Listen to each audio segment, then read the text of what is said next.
బాగి హోమంకి అన్ని ఏర్పాట్లు చేయగా పంతులు గారు వచ్చి హోమానికి కావలసిన సామాగ్రిని హోమగుండాన్ని చక్కగా రెడీ చేస్తారు. అమర్ వచ్చి హోమం మీద కూర్చుంటాడు. హోమం స్టార్ట్ చేయబోతూ ఉంటారు పంతులు గారు. భాగీరథ పిల్లలందరూ సాయం చేస్తూ ఉంటారు. పీటలపై కూర్చుంటాడు అమర్.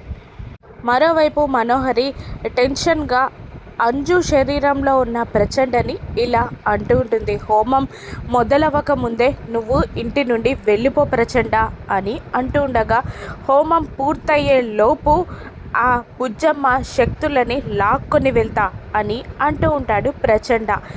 ఇంతమందిలో ఇంట్లో అందరూ ఉండంగా చూస్తూ ఎలా లాక్కొని వెళ్తావు అని అడుగుతూ ఉంటుంది మనోహరి ప్రచండాన్ని.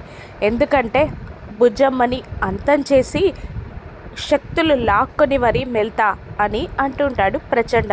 దాంతో మనోహరి యాదమ్మ ఇద్దరు షాక్ అవుతారు.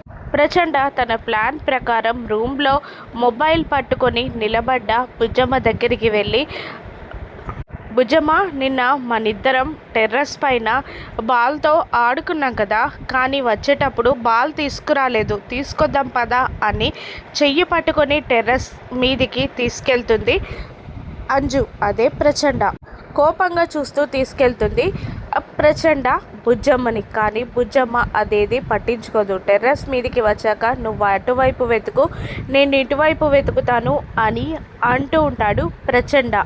సరే అని బాల్ వెతకడం మొదలు పెడుతుంది బుజ్జమ్మ. మరోవైపు హోమం మీద కూర్చుంటాడు అమర్. పక్కనే నిలబడుతుంది భాగ్య. బుజ్జమ్మ చెట్ల పొదల్లో కుర్చీ కింద అంతా వెతికి ఒక పిట్టకోడ దగ్గరికి వచ్చి అక్కడేమైనా ఉందా అని కిందికి తొంగి చూస్తూ ఉంటుంది. అప్పుడే ప్రచండ వెనకాల నుండి వచ్చి బుజ్జమ్మని కిందికి నెట్టేసి చంపాలని ప్లాన్ చేసి వెనకాల నుండి తోయడానికి వస్తూ ఉంటాడు. ప్రచండ బుజ్జమ్మని తోసేస్తాడా? బుజ్జమ్మ ప్రాణాలని బాగి అరుంధతి ఎలా కాపాడుకుంటారు? అమర్ హోమం మొదలు పెడతాడా? హోమం మొదలవ్వక ముందే ప్రచండ వెళ్ళిపోతాడా? రాను ఎపిసోడ్స్లో చూద్దాం. Thank you for watching.